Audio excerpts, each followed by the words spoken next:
ಈ ವಿಡಿಯೋ ಇಷ್ಟ ಆಯಿತು ಅಂತ ಅಂದರೆ ಹೊಸದಾಗಿ ಯಾರಾದರೂ ನನ್ನ ಚಾನಲನ್ನು ನೋಡ್ತಾ ಇದ್ದರೆ ಚಾನಲನ್ನು ಕನೆಕ್ಟ್ ಅಂದರೆ ಸಬ್ಸ್ಕ್ರೈಬ್ ಮಾಡಿಕೊಂಡು ವಿಡಿಯೋ ನೋಡಿ ಲೈಕ್ ಕೊಡಿ ಅಂತ ಹೇಳ್ತಾ, ಇನ್ನು ಮೊದಲಿನಿಂದ ನನ್ನ ಚಾನಲನ್ನು ಸಬ್ಸ್ಕ್ರೈಬ್ ಮಾಡಿದಂಥವರಿದ್ದರೆ ಅವರು ವಿಡಿಯೋನ ಲೈಕ್ ಮಾಡಿ, ಕಮೆಂಟ್ ಮಾಡಿ, ಶೇರ್ ಮಾಡಿ ಅಂತ ಮಾತ್ರ ಒತ್ತಾಯಪೂರ್ವಕ ಹೇಳ್ತಾ ಇದ್ದೀನಿ. ಇದು ನಮಗೆ ಅತಿಯಾದ ಉತ್ಸಾಹವನ್ನು ಕೊಡುತ್ತೆ ಮುಂದಿನ ಮತ್ತೊಂದು ವಿಡಿಯೋ ಮಾಡಲಿಕ್ಕೆ. ಹಾಗೆಯೇ ಬೆಲ್ ಐಕಾನನ್ನು ಮಾತ್ರ ಒತ್ತಿ ಇಟ್ಕೊಳ್ಳಿ. ನಾವು ಮಾಡಿದಂತಹ ವಿಡಿಯೋ ನಾವು ಅಪ್ಲೋಡ್ ಮಾಡಿದಾಗ ನಿಮ್ಮ ಕಡೆಗೆ ಪಟ್ ಅಂತ ಬಂದು ಮುಟ್ಟುತ್ತೆ. ನೀವು ನೋಡಿಕೊಂಡು ಅದರಿಂದ ಸಣ್ಣ ಪುಟ್ಟ ವಿಷಯಗಳನ್ನು ತಿಳ್ಕೊಳ್ಬೋದು. ಬನ್ನಿ, ಹಾಗಾದರೆ ಬಹಳಷ್ಟು ತಡ ಮಾಡೋದೇ ಯಾಕೆ, ಈಗ ಶುರು ಮಾಡಿಬಿಡೋಣ ವಿಡಿಯೋನ. ಈಗ ಇದು ನೋಡಿ, ಯೂಟ್ಯೂಬ್ನ ನಾನು ಮೊಬೈಲ್ನಲ್ಲಿ ಅಡ್ಡ ಹಿಡಿದಿದ್ದೀನಿ, ಹಾಗಾಗಿ ಯೂಟ್ಯೂಬ್ ಈ ಥರದಲ್ಲಿ ಶೋ ಆಗ್ತಾಯಿದೆ ಇಲ್ಲಿ ನನ್ನ ಮೊಬೈಲ್ನಲ್ಲಿ. ಈಗ ನಾನು ನನ್ನ ಮುದ್ದು ತಂಗಿ ಮಾನಸ ಅವರ ಚಾನಲನ್ನು, ಮಾನಸ ಅಂದರೆ ಅವರ ಚಾನಲ್ ಹೆಸರು ಕಲಿನಲಿ ಅಂತಿದೆ. ಅವರ ಚಾನಲನ್ನು ನಾನು ಇಲ್ಲಿ ಸರ್ಚ್ ಮಾಡ್ತೇನೆ. ಅವರ ಚಾನಲ್ಲು ಸರ್ಚ್ ಲಿಸ್ಟ್ನಲ್ಲಿ ಬರುತ್ತಾ ಅಂತ ನೋಡೋಣ ಬನ್ನಿ. ನೋಡಿ, ಈಗ ನಾನು ಯೂಟ್ಯೂಬ್ ಸರ್ಚಿಗೆ ಹೋಗಿದ್ದೀನಿ. ಇಲ್ಲಿ ಕಲಿನಲಿ ಅಂತ ನಾನು ಸರ್ಚ್ ಮಾಡಿದ್ದಿದೆ. ಅದನ್ನು ಆಪ್ಷನನ್ನು ಮೇಲಿಂದ ತಗೊಳ್ತೀನಿ. ಕಲಿನಲಿ ನೋಡಿ, ಇದು ಕಲಿನಲಿ ನನ್ನ ಮುದ್ದು ತಂಗಿಯ ಚಾನಲ್ಲು, ಮಾನಸ ಅವರದು. ಈಗ ಇಲ್ಲಿ ಸರ್ಚ್ ಲಿಸ್ಟ್ನಲ್ಲಿ ನಾನು ಇದನ್ನು ಹೊಡೆದಾಗ ಓಕೆ ಸರ್ಚಿಗೆ ಒತ್ತುತ್ತೀನಿ. ನೋಡಿ, ಇಲ್ಲಿ ಕಲಿನಲಿ ಅಂತೇಳಂದರೆ ಮಕ್ಕಳು ಕಲಿಯುವಂತಹ ಸಾಂಗು ಮತ್ತು ಬಾಕಿ ಎಲ್ಲ ವಿಷಯಗಳು ಬರ್ತಿದ್ದಾವೆ. ಬಿಟ್ಟರೆ ನನ್ನ ಮುದ್ದು ತಂಗಿಯ ಚಾನಲ್ ಹೆಸರು ಇಲ್ಲಿ ಸರ್ಚ್ ಆಗ್ತಿಲ್ಲ. ಇದು ಕಾರಣ ಏನು? ಯಾಕೆ ಇಲ್ಲಿ ಸರ್ಚ್ ಆಗೋದಿಲ್ಲ? ಎಲ್ಲಿದೆ ಅವರು ಚಾನಲ್ಲು ಸರ್ಚ್ ಲಿಸ್ಟ್ನಲ್ಲಿ? ಈಗ ಒಂದಿಷ್ಟು ಜನ ಬರ್ತಾರೆ, ನಮ್ಮ ಚಾನಲನ್ನು ಸಬ್ಸ್ಕ್ರೈಬ್ ಮಾಡಿಕೊಡ್ರಿ ಅಂತ ಅಂದಾಗ ನಿಮ್ಮ ಚಾನಲ್ ಹೆಸರು ಏನು ಅಂತ ಕೇಳ್ತಾರೆ. ಆವಾಗ ನಮ್ಮ ಚಾನಲ್ ಹೆಸರು ಕಲಿನಲಿ ಅಂತ ಹೇಳಿದಾಗ ಸರ್ಚ್ ಮಾಡಿದ್ರೆ ಅದು ಬರೋದೇ ಇಲ್ಲ. ಆವಾಗ ಅವರಿಗೆ ಬೇಜಾರು ಬಂದು ಬಿಟ್ಬಿಡ್ತಾರೆ. ಫಸ್ಟಿಗೆ ಅದು ಬಂದುಬಿಡಬೇಕು. ಹಾಗೆ ಯಾಕೆ 2-3 ಕಾರಣಗಳಿರ್ತವೆ ಅದಕ್ಕೆ. ಒಂದನೇ ಕಾರಣ, ಹೆಸರನ್ನು ಇಟ್ಕೊಳ್ಬೇಕಾದ್ರೆ ಒಂದು ಒಳ್ಳೆಯ ಹೆಸರು, ಇಂಪಾರ್ಟೆಂಟ್ ಆಗಿರುವಂಥ ಹೆಸರು, ಮತ್ತೊಬ್ಬರು ಆ ಚಾನಲ್ ಅಂದರೆ ಮತ್ತೊಬ್ಬರ ಹೆಸರು ಚಾನಲ್ ಹೆಸರು ಇರಬಾರ್ದು. ಅಂಥದ್ದನ್ನು ಡಿಫ್ರೆಂಟ್ ಆಗಿರುವಂಥದ್ದು ಇಟ್ಟರೆ ಸ್ಟಾರ್ಟಿಂಗ್ನಲ್ಲೇ ಅದು ಶೋ ಆಗಿಬಿಡುತ್ತೆ. ಇಲ್ಲ, ನಾವು ಯಾವುದೋ ಮನಸಾಯಿಚ್ಛೆ ಹೆಸರನ್ನು ಇಟ್ಕೊಂಡ್ಬಿಡ್ತೀವಿ ಅಂತ ಅಂದರೆ ಸ್ವಲ್ಪ ಕಷ್ಟ ಆಗುತ್ತೆ. ಆವಾಗ ನಾವು ಕೀವರ್ಡ್ಗಳನ್ನು ಬಳಸಬೇಕಾಗತ್ತೆ. ಅದು ಎಲ್ಲಿ ಹಾಕಿದರೆ ಏನಾಗುತ್ತೆ ಅನ್ನೋದನ್ನು ಕೂಡ ನಾನು ಹೇಳ್ತೀನಿ. ಬನ್ನಿ, ಹಾಗಾದರೆ ಈಗ ನೋಡಿ, ಸರ್ಚ್ ಲಿಸ್ಟ್ನಲ್ಲಂತೂ ಬರ್ತಾ ಇಲ್ಲ ಅಲ್ವಾ. ಈಗ ನೋಡೋಣ, ನನ್ನ ಮುದ್ದು ತಂಗಿ ಮಾನಸ ಅವ್ರದ್ದು ಕಲಿನಲಿ ಚಾನಲ್ಲು ಎಷ್ಟನೇ ನಂಬರ್ನಲ್ಲಿ ಇದೆ, ಅದು ಹುಡುಕಿದಾಗ ಎಲ್ಲಿ ಬರುತ್ತೆ ಅನ್ನೋದನ್ನು ನೋಡೋಣ. ಇಲ್ಲಿ ಪಕ್ಕದಲ್ಲಿ 3 ಪಾಯಿಂಟ್ ಇದೆಯಲ್ಲ, ಇಲ್ಲಿ ಟಚ್ ಮಾಡಿಕೊಂಡ್ರೆ ಹುಡುಕಾಟದ ಫಿಲ್ಟರ್ಗಳಂತ ಬರುತ್ತೆ, ಸಹಾಯ ಮತ್ತು ಪ್ರತಿಕ್ರಿಯೆ ಅಂತ ಬರುತ್ತೆ. ಈಗ ನಾನು ಕನ್ನಡದಲ್ಲಿ ಯೂಟ್ಯೂಬನ್ನು ಇಟ್ಕೊಂಡಿದ್ದೀನಿ, ಹಾಗಾಗಿ ಈ ಥರದ ಆಪ್ಷನ್ಗಳು ಬರ್ತವೆ. ಇಂಗ್ಲೀಷ್ನಲ್ಲಿ ಇಟ್ಕೊಂಡವ್ರಿಗೂ ಇದೇ ಥರದ ಆಪ್ಷನ್ನೇ ಬರ್ತವೆ. ನೀವು ಜಾಗವನ್ನು ನೆನಪಿಟ್ಕೊಂಡ್ರೆ ಸಾಕು. ಮೊದಲನೇದು ಅಲ್ಲಿ ಇಂಗ್ಲೀಷ್ನಲ್ಲಿ ಇರುತ್ತೆ, ಎರಡನೇದು ಇರುತ್ತೆ. ನೀವು ಜಾಗವನ್ನು ಚಾಯ್ಸ್, ಈ ಜಾಗದಲ್ಲಿ ಬ್ರದರ್ ಹೇಳಿದರು 1-2 ಆಪ್ಷನ್ ಇರುತ್ತೆ. ಮೊದಲನೇದು ಟಚ್ ಮಾಡಬೇಕು ಅನ್ನೋ ಒಂದು ಕಲ್ಪನೆಯನ್ನು ಇಟ್ಕೊಂಡ್ರೆ ಸಾಕು. ಈಗ ಇಲ್ಲಿ ನಾನು ಮೊದಲನೇದು ಹುಡುಕಾಟದ ಫಿಲ್ಟರ್ಗಳು ಅನ್ನೋದನ್ನು ಮೇಲೆ ಟಚ್ ಮಾಡ್ತೀನಿ. ನೋಡಿ, ಇಲ್ಲಿ ಒಂದಿಷ್ಟು ಮೇಲಿನ ಹೆಸರುಗಳು ಬಂದವು. ಇದೇನಿದೆ, ಇದು ಒಂದು ಪ್ರಸ್ತುತೆ, ವಿಂಗಡಿಸಬೇಕು, ಎಲ್ಲ ಅಂತಿದೆ, ಯಾವುದು ಸಮಯ ಅಂತಿದೆ, ನಿಗದಿ ಅಂತಿದೆ. ಇದರ ಪಕ್ಕದಲ್ಲಿರುವಂಥ ಲೈವ್ 4K ಅವೆಲ್ಲ ವಿಷಯಗಳು ಇದು ಇರ್ತವೆ. ಇಲ್ಲಿ ನಾವು ಪ್ರಕಾರ ಅನ್ನುವಂಥ ವಿಷಯದಲ್ಲಿ ಬಂದಾಗ ಎರಡನೇದು ಆಪ್ಷನ್ ಪ್ರಸ್ತುತಿ, ಅದರ ಕೆಳಗೆ ಎಲ್ಲ ಅಂತಿದೆಯಲ್ಲ, ಅದನ್ನು ಟಚ್ ಮಾಡಿದ್ರೆ ಇಲ್ಲಿ ಎಲ್ಲ, ವಿಡಿಯೋ, ಚಾನಲ್, ಪ್ಲೇ ಲಿಸ್ಟ್, ಚಲನಚಿತ್ರ, ಈ ಥರದ ಒಂದು ಕ್ಯಾಟಗರಿ ಇದೆ. ನಾವು ಈಗ ನನ್ನ ಮುದ್ದು ತಂಗಿ ಮಾನಸ ಅವರ ಕಲಿನಲಿ ಚಾನಲನ್ನು ಸರ್ಚ್ ಮಾಡ್ತಾ ಇದೆಯಲ್ವಾ, ಹಾಗಾಗಿ ನಾವು ಚಾನಲ್ ಅಂತ ತಗೊಳ್ಳೋಣ. ಚಾನಲ್ ಅಂತ ತಗೊಂಡು ಇದಕ್ಕೆ ಅನ್ವಯಿಸುವುದು ಅಂದರೆ ಓಕೆ ಅಂತ ಒತ್ತಬೇಕು ಅಂತ ಆಗುತ್ತೆ. ಓಕೆ ಅಂತ ಒತ್ತಿದಾಗ ಖಾಲಿ ಚಾನಲ್ ಅಷ್ಟೇ ಈಗ ಶೋ ಆಗಲಿಕ್ಕೆ ಹಿಡಿತು. ಮೊದಲಿಗೆ ಎಲ್ಲ ವೀಡಿಯೋಗಳು ಬರ್ತಾಯಿದ್ವು ಅಲ್ವಾ. ಈಗ ನೋಡಿ, ಪ್ರತಿಯೊಂದು ಚಾನಲ್ ಶೋ ಆಗ್ತಿದ್ದಾವೆ. ಇಲ್ಲಿ ಮೊದಲನೇದೇ 382 ಸಬ್ಸ್ಕ್ರೈಬ್ ಇರುವಂತಹ ಕಲಿನಲಿ ಚಾನಲ್ಲು ಶೋ ಆಗ್ತಾಯಿದೆ ಮೊದಲನೇ ಪ್ರಧಾನದಲ್ಲಿ. ಎರಡನೇ ಕಲಿನಲಿ ಚಾನಲ್ಲು ಯಾರ್ದೋ 377 ಸಬ್ಸ್ಕ್ರೈಬ್ ಇರುವಂಥದ್ದು ಶೋ ಆಗ್ತಿದೆ. ಮೂರನೇದು ಕೂಡ ಭಾಳ ಸಬ್ಸ್ಕ್ರೈಬ್ ಇಲ್ಲ, 466. ಐದನೇದು 275ಕ್ಕೆ ಶೋ ಆಗ್ತಿದ್ರೆ, ಆರನೇದು ಚಾನಲ್ 24 ಚಾನಲ್ಗೆ ಶೋ ಆಗ್ತಿದೆ. ಏಳನೇದು ಕಲಿನಲಿ ಅವ್ರದ್ದು 55 ಸಬ್ಸ್ಕ್ರೈಬ್, ಇದು ಕಲಿನಲಿ ಅನ್ನೋದೇ ಚಾನಲ್ಲು. ಹಾಗೆ ನನ್ನ 8ನೇ ಚಾನಲ್ ಆಗಿ ನನ್ನ ಸಿಸ್ಟರ್ದು ನೋಡಿ, ಇಲ್ಲಿ ಕಲಿನಲಿ ಚಾನಲ್ ನನ್ನ ಮುದ್ದು ಮಾನಸ ಅವರ ಚಾನಲ್ಲು 1270 ಸಬ್ಸ್ಕ್ರೈಬ್ ಇದ್ದು ಕೂಡ ಕೊನೆಯಲ್ಲಿ 8ನೇ ಪ್ರಧಾನದಲ್ಲಿ ಶೋ ಆಗ್ತಿದೆ. ಹಾಗಾಗಿ ಇದು ಮೊದಲನೇ ಭಾಗದಲ್ಲಿ ಇಲ್ಲೇನಾದರೂ ಇದ್ದಿದ್ದರೆ ಪಟೇಕ್ ಅಂತೇಳಿ ಒಂದು ಚಾನಲ್ ಹೆಸರು ಬರ್ತಿತ್ತು. ಆದರೆ ಇದು ಬರಲಿಲ್ಲ. ಕಾರಣ ಅವರು ಒಂದಿಷ್ಟು ಕೀವರ್ಡ್ಗಳನ್ನು, ಇಂಪಾರ್ಟೆಂಟ್ ಆಗಿರುವಂಥ ಕೀವರ್ಡ್ಗಳನ್ನು ಹಾಕಿದ್ದಾರೆ.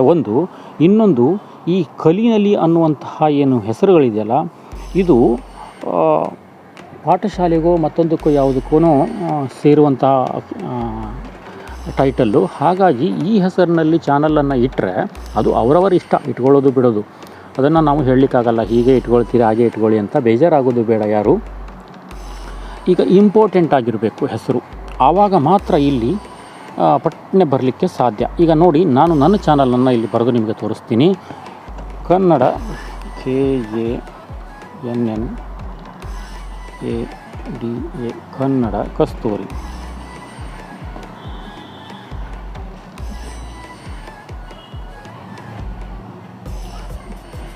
ಕನ್ನಡ ಕಸ್ತೂರಿ ಬ್ರೋ BRO. ಇದು ನನ್ನ ಚಾನಲ್ ಹೆಸರಲ್ವಾ, ಕೆಳಗೆ ಶೋ ಆಗ್ತಿದೆ ಅಲ್ವಾ. ಇದನ್ನು ತಗೊಂಡು ಸರ್ಚಿಗೆ ಹಾಕ್ತೀನಿ. ನೋಡಿ, ಮೊದಲನೇ ಪ್ರಧಾನದಲ್ಲೇ ನನ್ನ ಹೆಸರಿನಲ್ಲಿ ಯಾವುದು ಚಾನಲ್ಲೇ ಇಲ್ಲ. ಇಲ್ಲಿ ಕೆಳಗೆ ಹೆಚ್ಚಾಗಿ ಕನ್ನಡ ಕಸ್ತೂರಿ ಅನ್ನೋದರಲ್ಲಿ ಚಾನಲ್ಗಳು ಇಲ್ಲ. ಹಾಗಾಗಿ ನಾನು ಈ ಹೆಸರನ್ನು ಚಾಯ್ಸ್ ಮಾಡಿಕೊಂಡಿದ್ದು. ಕನ್ನಡ ಕಸ್ತೂರಿ ಬ್ರೋ ಅನ್ನೋದರಲ್ಲಿ ಇಲ್ಲ. ಅದೇ ನೀವು ಕನ್ನಡ ಕಸ್ತೂರಿ ಅಂತ ತೊಗೊಂಡ್ರೆ ಒಬ್ರದ್ದು ಬರುತ್ತೆ ಇರಬೇಕು. ನೋಡಿ, ನಾನು ಇಲ್ಲಿ ಬ್ರೋ ತೆಗೆದುಬಿಡ್ತೀನಿ. ಬ್ರೋ ತೆಗೆದಾಗ ಇಲ್ಲಿ ನನ್ನ ಚಾನಲ್ ಶೋ ಆಗೋದು ಸ್ವಲ್ಪ ಲೇಟ್ ಆಗುತ್ತೆ. ಇನ್ನೊಬ್ರದ್ದು ಯಾರ್ದೋ ಬರುತ್ತೆ. ಇಲ್ಲಿ ಕನ್ನಡ ಕಸ್ತೂರಿ ಅನ್ನೋದು ಇನ್ನೊಬ್ರದ್ದು ಒಂದು ಚಾನಲ್ ಇದೆ, ಅವ್ರದ್ದು ಬರುತ್ತೆ. 812 ವೀಕ್ಷಣೆ 2 ವರ್ಷದಿಂದ. ಅವರು ಮಾಡಿಟ್ಟು ಭಾಳ ದಿನ ಆಗಿದೆ, ಅವರು ಅದನ್ನು ನಿಲ್ಲಿಸಿದ್ದಾರೆ ಕನ್ನಡ ಕಸ್ತೂರಿ ಅಂತ. ಆದರೆ ಅಲ್ಲಿನೂ ಕೂಡ ನನ್ನ ಚಾನಲಿನ ವಿಡಿಯೋಗಳು ಬರ್ತಾವೆ, ಆದರೆ ನನ್ನ ಚಾನಲ್ ಶೋ ಆಗೋದಿಲ್ಲ. ಇಲ್ಲಿರೋದು ನಂದೇ. ಯೂಟ್ಯೂಬ್ನಲ್ಲಿ ಚಾನಲ್ ಶುರು ಮಾಡಿದ ಮೇಲೆ ಇವತ್ತು ಹಾಕಿರುವಂಥ ವಿಡಿಯೋ ಇಲ್ಲಿ ಬರ್ತಾಯಿದೆ. ಇವತ್ತು ಬೆಳಗ್ಗೆ ನಾನು ಇದನ್ನು ಅಪ್ಲೋಡ್ ಮಾಡಿದ್ದೀನಿ. ಹಾಗೆಯೇ ಇಲ್ಲಿ ನಾನು ಬ್ರೋ ಅಂತ ಹಾಕ್ಕೊಂಡಾಗ BRO ಅಂತ ಹಾಕ್ಕೊಂಡಾಗ ಸರ್ಚಿಗೆ ನನ್ನದೇ ಚಾನಲ್ಲು ಕನ್ನಡದಲ್ಲಿ ಬರುತ್ತೆ. ಇನ್ನು ಇದನ್ನು ಕನ್ನಡದಲ್ಲಿ ಹುಡ್ಕೋಣ, ನೋಡೋಣ. ಕನ್ನಡ ಕಸ್ತೂರಿ ಬ್ರೋ. ನೋಡಿ, ಆವಾಗಲೂ ಕೂಡ ನನ್ನ ಚಾನಲ್ಲು ಶೋ ಆಗುತ್ತೆ. ಅಂದರೆ ಕನ್ನಡದಲ್ಲೂ ಇಂಗ್ಲೀಷ್ನಲ್ಲೂ ಏನೇ ಬರೆದ್ರೂ ಚಾನಲ್ ಶೋ ಆಗುತ್ತೆ. ಈ ಥರ ಇದ್ದಾಗ ನಾವು ಯಾರಿಗಾದರೂ ಯೂಟ್ಯೂಬ್ನಲ್ಲಿ ಹೋಗಿ ನನ್ನ ಚಾನಲ್ ಇದೆ ಮಾರ್ರೆ ನೀವು ಕನೆಕ್ಟ್ ಆಗಿ ಅಂತ ಹೇಳಿದಾಗ ಏನು ಅಂತ ಹೆಸರು ಕೇಳ್ತಾರೆ. ಕನ್ನಡ ಕಸ್ತೂರಿ ಬ್ರೋ ಅಂತ ಬರೀರಿ, ಬರುತ್ತೆ ಫಸ್ಟಿಗೆ ಅಂತ ನಾವೇನಾದರೂ ಹೇಳಿದರೆ ಅವ್ರು ಇಂಗ್ಲೀಷ್ನಲ್ಲೇ ಬರ್ಕೊಳ್ಳಿ, ಕನ್ನಡದಲ್ಲೇ ಬರ್ಕೊಳ್ಳಿ, ಅವ್ರ ಇಷ್ಟ ಅಲ್ವಾ. ಅವರಿಗೆ ಯಾವ ಭಾಷೆ ಎಷ್ಟು ಸುಲಭ ಅನಿಸುತ್ತೋ ಅದರಲ್ಲಿ ಬರೀತಾರೆ. ಅದು ಇಲ್ಲಿ ಶೋ ಆಗಿದ್ರೆ ಪಟಕ್ನೆ ಅವರು ನಮ್ಮ ವಿಡಿಯೋ ನೋಡಿಕೊಂಡು ಕನೆಕ್ಟ್ ಆಗಲಿಕ್ಕೆ ಸುಲಭ ಆಗುತ್ತೆ. ಇದು ಆಗಬೇಕು. ಇದನ್ನು ನಾವು ಎಲ್ಲಿ ಮಾಡ್ಕೊಳ್ಬೇಕು, ಯಾವ ಜಾಗದಲ್ಲಿ ಮಾಡ್ಕೊಳ್ಬೇಕು ಅನ್ನೋದು ಬೇಕಲ್ವಾ. ಹಾಗೆಯೇ ನಾವು ಅದಕ್ಕಿಂತ ಮೊದಲು ಇದನ್ನು ಹೇಳ್ಕೊಡ್ತೀನಿ ನಾನು. ಇದನ್ನು ನಾವು ಯಾವ ಜಾಗದಲ್ಲಿ ಹೋಗಬೇಕು, ಅದಕ್ಕೆ ಎಲ್ಲಿ ಕೀವರ್ಡ್ ಹಾಕಬೇಕು ಅನ್ನೋದನ್ನು ಹೇಳ್ಕೊಡ್ತೀನಿ. ಅದಕ್ಕಿಂತ ಮೊದಲು ಇನ್ನೊಂದು ವಿಷಯವನ್ನು ನಿಮಗೆ ಇಲ್ಲಿ ಹೇಳ್ಬಿಡ್ತೀನಿ.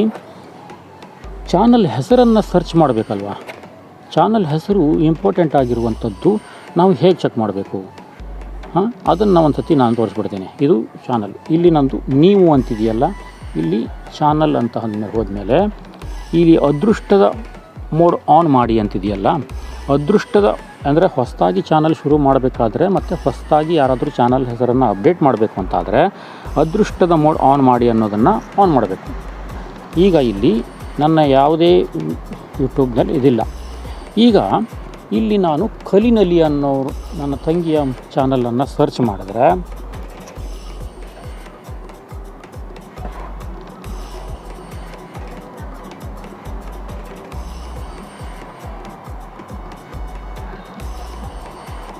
ಕಲಿನಲಿ, ಓಕೆನಾ. ಈ ಚಾನಲ್ ಹೆಸರನ್ನು ಸರ್ಚ್ ಮಾಡ್ತೀನಿ. ಮತ್ತು ಇಲ್ಲಿ 3 ಪಾಯಿಂಟ್ ಹತ್ರ ಹೋಗ್ತೀನಿ. ಹುಡುಕಾಟದ ಫಿಲ್ಟರ್ ಅಂತ ತಗೊಳ್ತೀನಿ.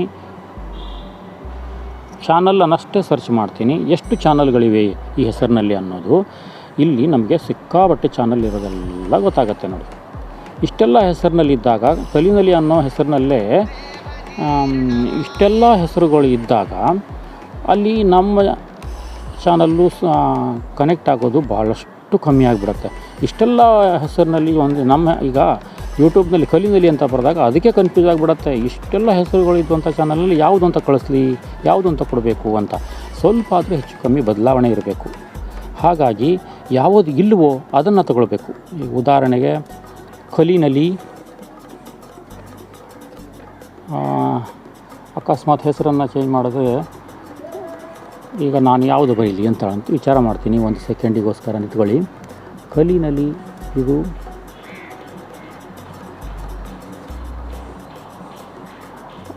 ಕಲಿನಲಿ ನಂದು ಬ್ರೋ ಅಂತ ಅಲ್ವಾ, ನಾನು ಕಲಿನಲ್ಲಿ ಸಿಸ್ಟರ್ ಅಂತ ಹಾಕ್ಕೊಳ್ತೇನೆ. ನೋಡೋಣ, ಬ್ರ್ಯಾಕೆಟ್ನಲ್ಲಿ ಸಿಸ್ಟರ್ ಅಂತ ಹಾಕಿಬಿಡ್ತೀನಿ. ನೋಡೋಣ ಏನು ಬರುತ್ತೆ ಅನ್ನೋದಕ್ಕೋಸ್ಕರ ಆದ್ರೂ ನೋಡ್ತೀನಿ.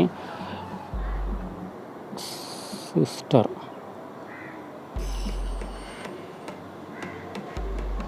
ಸಿಸ್ಟರ್ ಬೇಡ ಅಲ್ಲ, ಸಿಸ್ಟರ್ ಬೇಡ. ಎಸ್ ಟಿ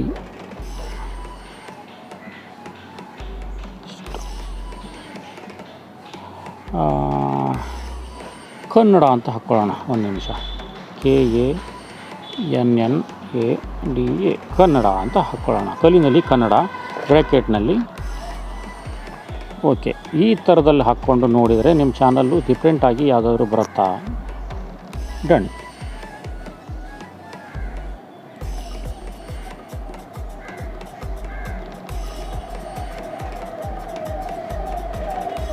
ನೋಡಿ, ಇಲ್ಲಿ ಕಲಿನಲ್ಲಿ ಕಾರ್ಟೂನ್ ಕನ್ನಡ ಅನ್ನೋ ಚಾನಲ್ನಲ್ಲೂ ಕೂಡ ಒಂದಿಷ್ಟು ಹೆಸರುಗಳಿದ್ದಾವೆ. ಈ ಥರದಲ್ಲಿ ಈ ಚಾನಲ್ ಕಲಿನಲ್ಲಿ ಅನ್ನೋದರಲ್ಲಿ ಸಿಕ್ಕಾಪಟ್ಟೆ ಚಾನಲ್ಗಳು ಆಲ್ರೆಡಿ ಇದ್ದಾವೆ. ಅದರಲ್ಲೂ ಕೂಡ ಇಲ್ಲಿ ಹಾಕಬಾರ್ದಾಗೂ ನನ್ನ ಸಿಸ್ಟರ್ ಚಾನಲ್ಲು ಕಾಣುತ್ತೆ. ಆದರೆ ಅದು ಕೂಡ ಎಷ್ಟರ ಕೆಳಗೆ, ಭಾಳ ನಂಬರಿನ ಕೆಳಗಿದೆ. 1 2 3 4 5 6 7 8 9 10 11 12 13 14 16ನೇ ಚಾನಲು ನನ್ನ ಸಿಸ್ಟರ್ದು ಬರುತ್ತೆ. ಆದರೆ ಇಲ್ಲಿ ಸಬ್ಸ್ಕ್ರೈಬ್ ಮಾಡ್ಕೊಂಡಿಲ್ಲ ಅಂತ ಬೇಜಾರಾಗೋದಲ್ಲ, ಇದು ನಾನು ಆಫ್ಲೈನ್ ಮೋಡ್ ಮಾಡ್ಕೊಂಡು ಬಂದಿದ್ದಕ್ಕೆ ಇಲ್ಲಿ ಸಬ್ಸ್ಕ್ರೈಬ್ ಇಲ್ಲ ಅಂತ ಬರ್ತಿದೆ. ಆಲ್ರೆಡಿ ನಾನು ನನ್ನ ತಂಗಿಯ ಚಾನಲನ್ನು ಸಬ್ಸ್ಕ್ರೈಬ್ ಇದ್ದೀನಿ, ಇದು ಆಫ್ ಮೋಡ್ ಮಾಡ್ಕೊಂಡು ಬಂದಿದ್ದೀನಿ ನಾನು ತೋರಿಸ್ಲಿಕ್ಕೋಸ್ಕರ. ಹಾಗಾಗಿ ಇಲ್ಲಿ ಈ ಥರದ ಚಿಹ್ನೆ ತೋರಿಸ್ತಾ ಇದೆ. ಇಲ್ಲಿ ಬರಬೇಕಾದ್ರೆ ಈ ಥರ ಹೆಸರುಗಳಿರಬಾರ್ದು, ಹೆಸರು ಡಿಫ್ರೆಂಟ್ ಆಗಿರಬೇಕು. ಅಂಥ ಹೆಸರುಗಳನ್ನು ಮೊದಲಿಗೆ ಚಾಯ್ಸ್ ಮಾಡ್ಕೊಳ್ಬೇಕು. ಯೂಟ್ಯೂಬಿಗೆ ಬರೋಕ್ಕಿಂತ ಮೊದಲು ನಾವು ಈ ಹೆಸರನ್ನು ಇಟ್ಕೊಂಡು ಬಂದರೆ ಒಳ್ಳೆಯದಾಗತ್ತೆ. ಈಗ ನೀವು ಕಸದ್ದು ಯಾವುದಾದ್ರೂ ಒಂದು ಹೆಸರನ್ನು ಬರೆದು ಹಾಕಿ, ಚಾನಲ್ ಇದೆ ಅದು, ಓಕೆನಾ? ಈಗ ನಾನು ಏನು ಬರೀಲಿ, SUN ಸುಂದರ ಅನ್ನುವಂಥ ಚಾನಲ್ನಲ್ಲಿ ಯಾವುದಾದ್ರೂ ಇದೆಯಾ ಅದನ್ನು ತೋರಿಸ್ಬಿಡ್ತೀನಿ ನಿಮಗೆ. ಅಂಥದ್ರಲ್ಲೂ ಬೇಕಾದ್ರೆ ಹೆಚ್ಚು ಕಮ್ಮಿ 1-2 ಚಾನಲ್ಗಳು ಸಿಗ್ಬೋದೇನೋ. ನಮಗೆ ಈ ಚಾನಲಲ್ಲಿ ಇಂಥ ಹೆಸರಿನಲ್ಲಿ ಇದೆಯಾ ಚಾನಲ್? ಹಾಗಾದರೆ ನೋಡಿ, ಸುಂದರ ಬೆಳಕು ಅನ್ನೋದರಲ್ಲೂ ಕೂಡ 3 ಎಷ್ಟೋ ಚಾನಲ್ಗಳಿದ್ದಾವೆ. ಹಾಗಾಗಿ ಇಲ್ಲಿ ಯಾವ ಹೆಸರನ್ನು ನೀವು ಮಾಡಬೇಕು ಅಂತಿದೆಯೋ ಆ ಹೆಸರನ್ನು ಇಲ್ಲಿ ಹಾಕಿ ಮೊದಲು ಸರ್ಚ್ ಮಾಡಬೇಕು. ಸರ್ಚ್ ಮಾಡಿದ ಮೇಲೆ ಇಲ್ಲಿ ಯಾವ ಹೆಸರು ಕಮ್ಮಿ ಬರಬೇಕು ಅಂದರೆ 1-2 ಅಥವಾ ಪ್ರಧಾನದಲ್ಲಿ 1-2 ಚಾನಲ್ ಇದ್ದರೆ ನಮ್ಮ ಹೆಸರು ನಮಗೆ ಇಂಪಾರ್ಟೆಂಟ್ ಅನಿಸಿ ಆ ಹೆಸರನ್ನು ನಾವು ಚಾನಲಿಗೆ ಇಟ್ಕೊಳ್ಬೋದು. ಅದನ್ನು ಬಿಟ್ಟು ನಾವೇನಾದರೂ ಭಾಳಷ್ಟು ಚಾನಲ್ಗಳು ಇದ್ದಂತಹ ಚಾನಲ್ನ ಹೆಸರನ್ನೇ ನಾವು ಇಟ್ಕೊಂಡ್ರೆ ಗುಂಪಿನೊಳಗೆ ನಾವು ಒಬ್ಬರಾಗಿಬಿಡ್ತೀವಿ, ಸರ್ಚ್ ಲಿಸ್ಟ್ನಲ್ಲೇ ಬರೋದು ಕಷ್ಟ ಆಗುತ್ತೆ. ಹಾಗಾಗಿ ಡಿಫ್ರೆಂಟ್ ಆಗಿರುವಂಥ ಹೆಸರನ್ನು ಯೂಟ್ಯೂಬಿಗೆ ಚಾಯ್ಸ್ ಮಾಡ್ಕೊಳ್ಬೇಕು.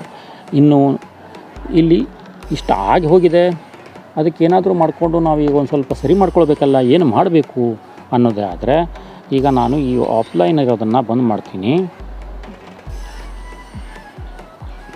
ಆಫ್ಲೈನಿಂದ ಮೋಡನ್ನ ಬಂದ್ ಮಾಡಿದ್ದೀನಿ. ಈಗ ನನ್ನ ಚಾನಲ್ ಶೋ ಆಗ್ತಿದೆ ಅಲ್ವಾ?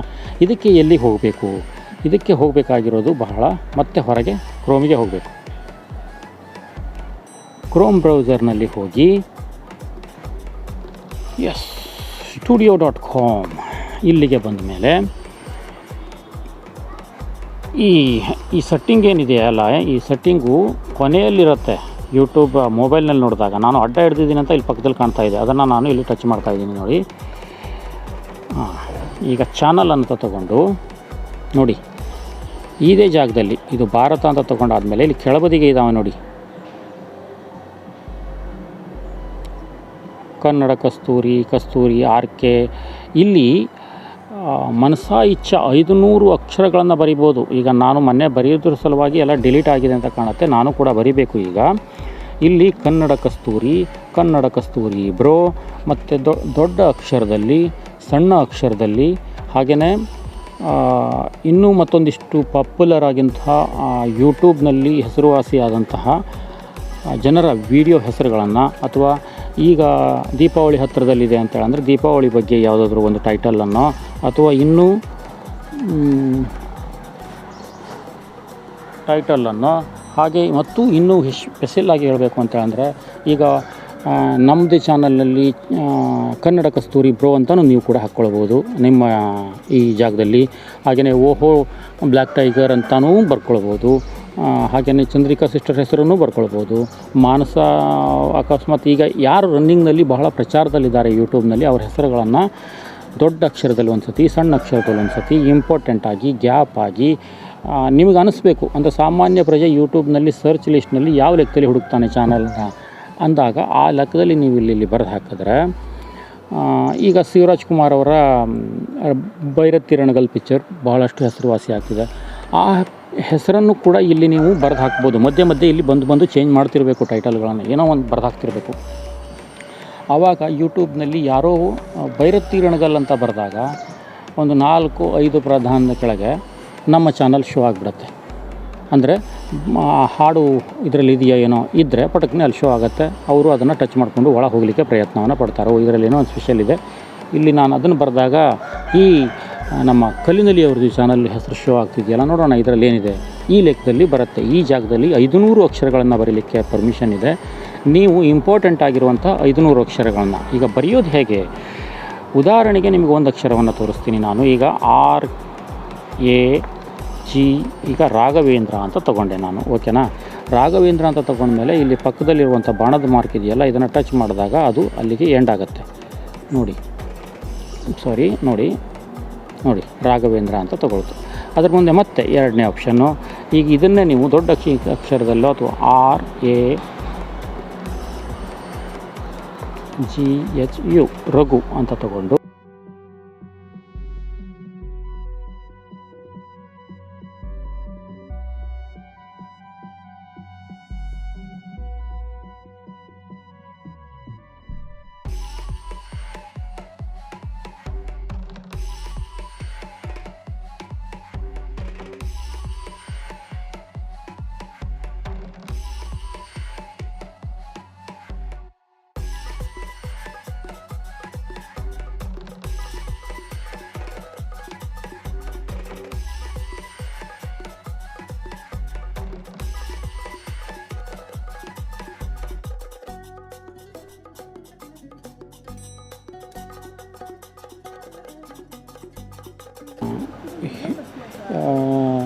ಡೀಟೇಲ್ ಕೊಡುವಂಥದ್ದು. ಅಂದರೆ ಚಾನಲ್ ಸರ್ಚನ್ನು ಹೇಗೆ ತೊಗೊಳ್ಬೇಕು, ಏನು ಮಾಡಬೇಕು, ಹೇಗೆ ಹೀಗೆ ಅಂತ.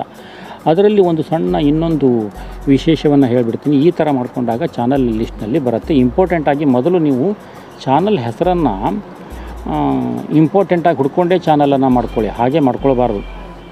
ಹಾಗೆ ಮಾಡಿಕೊಂಡ್ರೆ ಸ್ವಲ್ಪ ಕಷ್ಟ ಆಗುತ್ತೆ. ಇನ್ನು ಯೂಟ್ಯೂಬ್ನಲ್ಲಿ ಇನ್ನೊಂದು ಸಣ್ಣ ವಿಷಯವನ್ನು ಹೇಳಿಬಿಡ್ತೀನಿ. ಯಾರ್ದಾದ್ರೂ ಚಾನಲ್ಗೆ ಲೈವ್ನಲ್ಲಿ ಹೋಗಿ ನೀವು ಅವರನ್ನು ಕನೆಕ್ಟ್ ಆಗಬೇಕು ಅಂತ ಹೋಗ್ತಿರಲ್ಲ, ಇನ್ನೊಂದು ಮೆಥಡನ್ನು ನಿಮಗೆ ಇಲ್ಲೇ ಸಿಂಪಲ್ಲಾಗಿ ತೋರಿಸ್ಬಿಡ್ತೀನಿ. ನೀವು ಯೂಟ್ಯೂಬ್ನಲ್ಲಿ ಲೈವ್ನಲ್ಲಿದ್ದೀರಿ ಅಂತ ತಿಳ್ಕೊಳ್ಳಿ. ಲೈವ್ನಲ್ಲಿ ಹೋದ ತಕ್ಷಣ ನೀವು ಅವ್ರ ಚಾನಲ್ ಹೆಸರ ಮೇಲೆ ಟಚ್ ಮಾಡ್ತೀರಿ. ಆವಾಗ ಗೋ ಚಾನಲ್ ಅಂತ ಬರುತ್ತೆ. ಗೋ ಚಾನಲ್ ಅಂತ ಬಂದಾಗ ಯಾವ ಲೆಕ್ಕದಲ್ಲಿ ಇರುತ್ತೆ, ಈಗ ಕಲಿನಲ್ಲಿ ಚಾನಲ್ಲೇ ನೀವು ಗೋ ಚಾನಲ್ನಲ್ಲಿದ್ದಿರಿ, ಅದಕ್ಕೆ ಬಂತು ಅಂತಲೇ ಇಟ್ಕೊಳ್ಳೋಣ, ಓಕೆನಾ. ಇಲ್ಲಿ ಅದನ್ನೇ ಆ ಲೆಕ್ಕದಲ್ಲಿ ನೀವು ಒಂದು ಅಂದಾಜು ಮಾಡ್ಕೊಳ್ಳಿ. ನೀವೀಗ ಗೋ ಚಾನಲ್ ಲೈವ್ನಲ್ಲಿದ್ದೀರಿ, ನಮ್ಮ ಕಲಿನಲ್ಲಿ ಅವ್ರ ಚಾನಲ್ಲು ನಿಮಗೆ ಶೋ ಆಗುತ್ತೆ. ಈ ಥರ ಅವ್ರದ್ದು ಬರುತ್ತೆ. ಅಂದರೆ ಗೋ ಚಾನಲ್ಲಿಗೆ ಹೋದ್ಮೇಲೆ ಈ ಥರ ಬರುತ್ತೆ. ಇಲ್ಲಿ ನೀವು ವಿಡಿಯೋ ನೋಡಿ ಕನೆಕ್ಟ್ ಆಗ್ತೀರಿ ಅಲ್ವಾ, ಅದಕ್ಕಿಂತನೂ ಇನ್ನೊಂದು ಡಿಫ್ರೆಂಟ್ ಆಗಿರುವಂಥ ಹೆಸರು ಏನು ಗೊತ್ತಾ, ಕಲಿನಲ್ಲಿ ಅದ್ರ ಕೆಳಗೆ #ಕಲಿನಲ್ಲಿ 6622 ಅಂತ ಬರೆದಿದೆಯಲ್ಲ, ಅದ್ರ ಮೇಲೆ ಹಿಂಗೆ ಗಟ್ಟಿ ಹಿಡಿದ್ರೆ ಹ್ಯಾಂಡಲನ್ನು ಕಾಪಿ ಮಾಡಲಾಗಿದೆ ಅಂತ ಬರುತ್ತೆ. ಈ ಕಾಪಿ ಮಾಡಲಾಗಿ ಇದನ್ನು ಓಕೆ ಮಾಡಿ, ಹೀಗೆ ಮಾಡಿ ಸೇವ್ ಇಟ್ಕೊಳ್ಳಿ. ಇದೇ ರೀತಿ ನೀವು ಪ್ರತಿಯೊಬ್ಬರಿಗೂ ಕನೆಕ್ಟ್ ಕೊಡಬೇಕಾದ್ರೆ ಈ ಥರ ಮಾಡಿ ಸೇವ್ ಇಟ್ಕೊಳ್ಳಿ. ಅದರ ನಂತರ ಆಮೇಲೆ ಲೈವಿಂದ ಹೊರಗೆ ಬಂದ ಮೇಲೆ ಈಗ ಎಷ್ಟು ಜನರದ್ದು ನೀವು ಈ ಥರ ಮಾಡಿರ್ತೀರಲ್ಲ, ಈ ಥರ ಕಾಪಿ ತೊಗೊಳ್ಳೋದು, ಇದು ಎಕ್ಸ್ಟ್ರಾ ಬೋನಸ್ ಅಂತ ಇಟ್ಕೊಳ್ಳಿ, ಓಕೆನಾ. ಅಂದರೆ ಎಕ್ಸ್ಟ್ರಾ ಬೋನಸ್ ಇದು ನಿಮಗೆ ಕಲೀಲಿಕ್ಕೆ ಅಂತ. ಆ ವಿಡಿಯೋದ ಮಧ್ಯೆ ಇನ್ನೊಂದನ್ನು ಈಗ ನಾನು ಆ ಹ್ಯಾಂಡಲನ್ನು ಇಲ್ಲಿ ಸರ್ಚ್ ಲಿಸ್ಟಿಗೆ ಹಾಕ್ತೀನಿ. ಸರ್ಚ್ ಹಾಕಿದ್ನ ನೋಡಿ, ಅವ್ರ ಚಾನಲಲ್ಲಿ ಮೊದಲಿಗೆ ಶೋ ಆಗುತ್ತೆ. ಆವಾಗ ನೀವು ಅವ್ರ ಚಾನಲ್ ಒಳಗೆ ಹೋಗಿ ವಿಡಿಯೋ ನೋಡಿ ಕನೆಕ್ಟ್ ಹಾಕ್ಕೊಂಡು ಅವರಿಗೆ ಮೆಸೇಜನ್ನು ಬಿಡ್ಬೋದು. ಈಗ ಮಾಡೋದ್ರಿಂದ ಏನಾಗುತ್ತೆ ಅಂತ ಅಂದರೆ ಲೈವ್ನಲ್ಲಿ ಇದ್ದಂಗೂ ಆಗುತ್ತೆ. ಲೈವ್ನಲ್ಲಿರೋರ ಸಂತಿಗೆ ಒಂದು ಅರ್ಧ 20 ನಿಮಿಷ ಸಹಾಯನೂ ಮಾಡಿದಾಗುತ್ತೆ. ಇವ್ರ ಚಾನಲ್ನಲ್ಲಿ ಕನೆಕ್ಟಿವಿಟಿಗೋಸ್ಕರ ಆಮೇಲೆ ಕನೆಕ್ಟಿವಿಟಿ ಕೂಡ ಕೊಡ್ಬೋದು. ಇಲ್ಲಾಂದ್ರೆ ಏನಾಗುತ್ತೆ, ನೀವು ಲೈವ್ನಲ್ಲೂ ಇದ್ದಂಗಲ್ಲ, ಕನೆಕ್ಟಿವಿಟಿ ತೊಗೊಳ್ಳಿಕ್ಕೆ ಹೊರಗೆ ಹೋಗ್ಬಿಡ್ದು, ಲೈವಿಗೆ ಹೋಗಿರ್ತೀರಿ, ಒಂದು 3 ನಿಮಿಷನೂ ಒಬ್ಬರ ಲೈವ್ನಲ್ಲಿ ಇದ್ದಾಗ ಆಗೋದಿಲ್ಲ. ಅವರು ಸುಮ್ಮನೆ ನಿಮ್ಮ ಮೆಸೇಜನ್ನು ಓದಿ ಏನೋ WH ಸಿಗುತ್ತೆ ಅಂತ ಕಷ್ಟಪಟ್ಟು ಕಾಯ್ತಾ ಇರ್ತಾರೆ. ಆದರೆ ನೀವು ಅಲ್ಲಿನೂ ಇಲ್ಲ ಇಲ್ಲಿನೂ ಇಲ್ಲ ಹಂಗೆ ಮಾಡಿಕೊಂಡು ಹೊರಗೆ ಬಂದುಬಿಡ್ತೀರಿ, ಉಪಯೋಗಕ್ಕೆ ಇಲ್ದಂಗೆ ಆಗುತ್ತೆ. ಈ ಥರ ಮಾಡಿಕೊಂಡ್ರೆ ಸುಲಭ ಅಂತ ನನ್ನ ಭಾವನೆ. ನೋಡಿ ನಿಮಗೆ ಹೇಗೆ ತಿಳಿಯುತ್ತೆ ಹಾಗೆ ಮಾಡಿ. ಇದಾಗಿತ್ತು ಇವತ್ತಿನ ವಿಡಿಯೋ. ಸಿಗೋಣ ಮತ್ತೊಂದು ವಿಡಿಯೋದ ಜೊತೆಗೆ. ಅಲ್ಲಿವರೆಗೂ ಕನ್ನಡ ಕಸ್ತೂರಿ ಚಾನಲಿಂದ ನಮಸ್ಕಾರ. ಬಾಯ್ ಬಾಯ್.